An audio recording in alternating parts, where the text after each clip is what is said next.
Let's make a stitch pattern in the round. This is the Beehive Waffle Stitch pattern, and recently we published a Beehive Waffle Stitch in a flat panel. It's got a beautiful reversed design on it.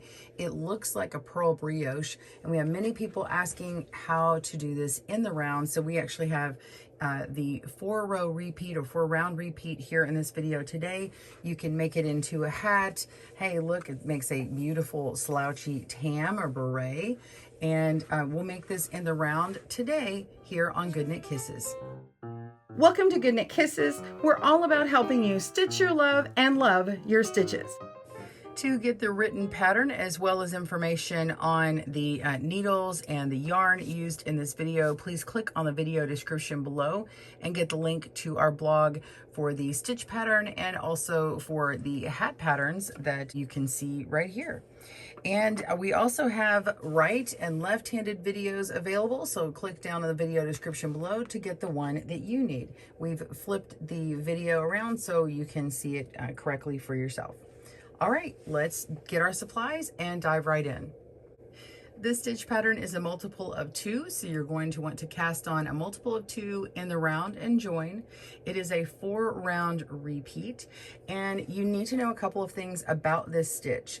It does imitate the pearl brioche. It is a very loose and stretchy stitch, so if you can make a test swatch of this first, it would be very much encouraged because it is super stretchy. It's going to grow on you in width more than you think. So I do recommend testing it out.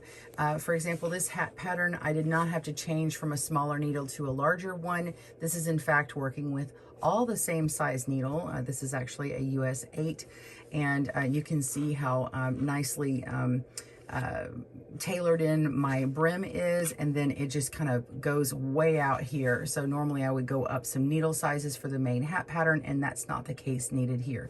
If you want something really tidy and trim, something really small, then you would need to make your needles go much smaller for the body of your project that you're working in the round, whether it's a hat, a cowl, or anything like that. So if you want something really tight, go down on your needle sizes after you've made your main stitch pattern, other stitch patterns. So you're going to have to try out with swatches.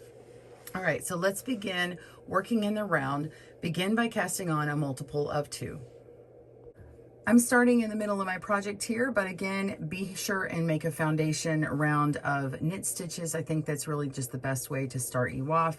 And then you're going to begin round 1, purl all stitches. So just bring your yarn forward and purl. Purl. So if you are a beginner and you're not familiar with purling, we do have some beginner videos learning how to do that.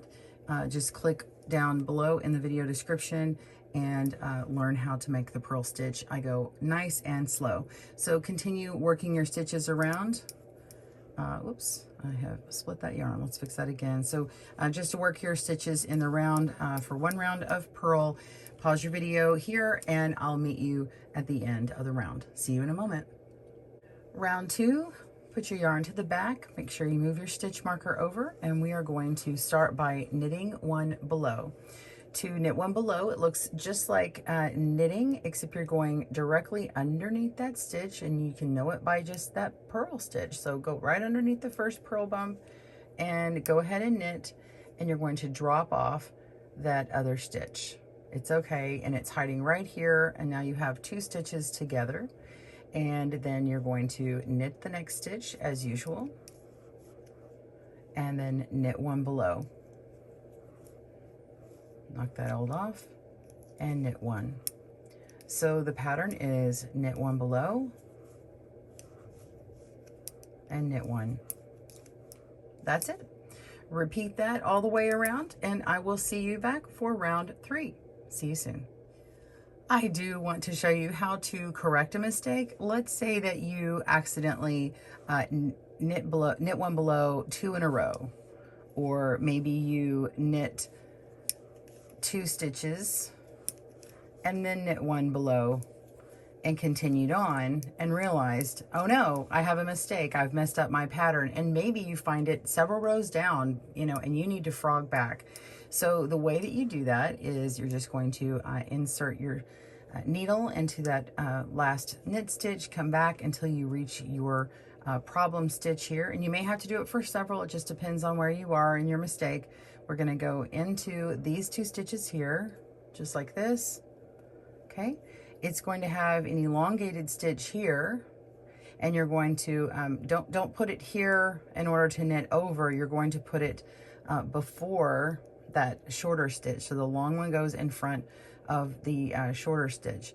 You're going to go into the first stitch just as if to purl, and then just scoop up and pull backwards this stitch here, and it makes a new purl stitch. So here we go again. I'm going to go up into here, and we're going to push the second stitch that's long through that stitch here, okay, and then pull it out, and you can see that it now has that purl stitch set up right. And now you're going to take your other needle and just put it right back on that one like that.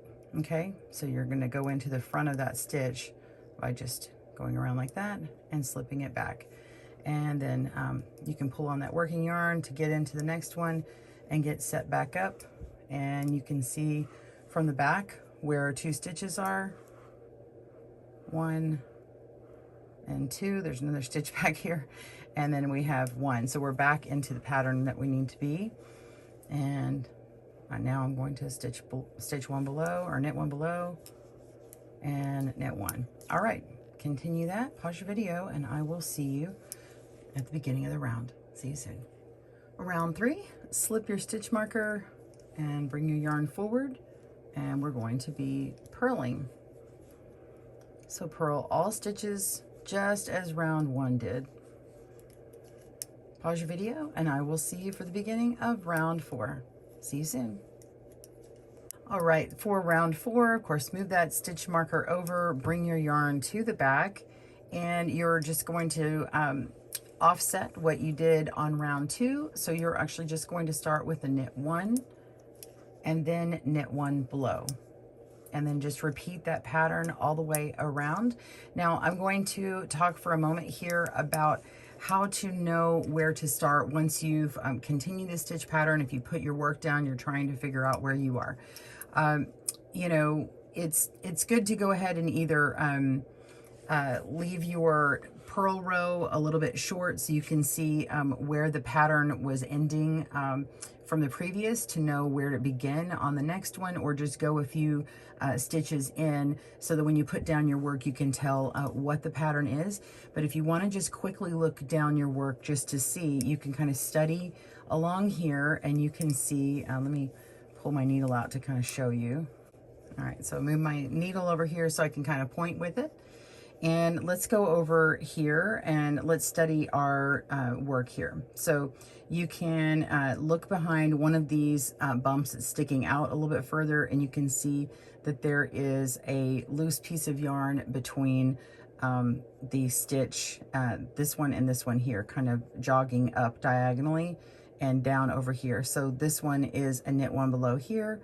And then if I move over and up on either direction, we can see that this is where the next one was, and then we can move over again and see that it was here before. So it needs to be a knit 1 below on this stitch here. So to get to it, we just get our needle back in place and make a knit stitch, go right up to it, and that's going to be our knit 1 below, and then knit 1. Okay, and so that's how you can tell that you stay on track. Your seam will have a little bit of a loose part right here. I haven't sat and perfected that, but it does have a little bit of a line that looks kind of like a seam here. That's just how mine has, but this is not blocked out yet. So anyway, it does have a beautiful design to it. It is nice and reversible. I really love this diagonal look on the inside, so I actually think that this hat will work out really well reversed. And in fact, when you make a knit decreased crown there, the shaping the top, when you reverse it over, it has a beautiful purl design that matches up really well with this diagonal reverse pattern. So there you have your 4-round repeat. Just continue repeating that same round and work until you have your desired length. I hope you enjoyed this video and found it helpful. Be sure and hit the like button on this video and comment down below. I'd love to know what you're making, and be sure and tag me on Instagram at GoodKnitKisses so I can see what you made. We'll see you soon, and happy knitting. Thanks for joining us today, where we help you stitch your love and love your stitches. See you again soon.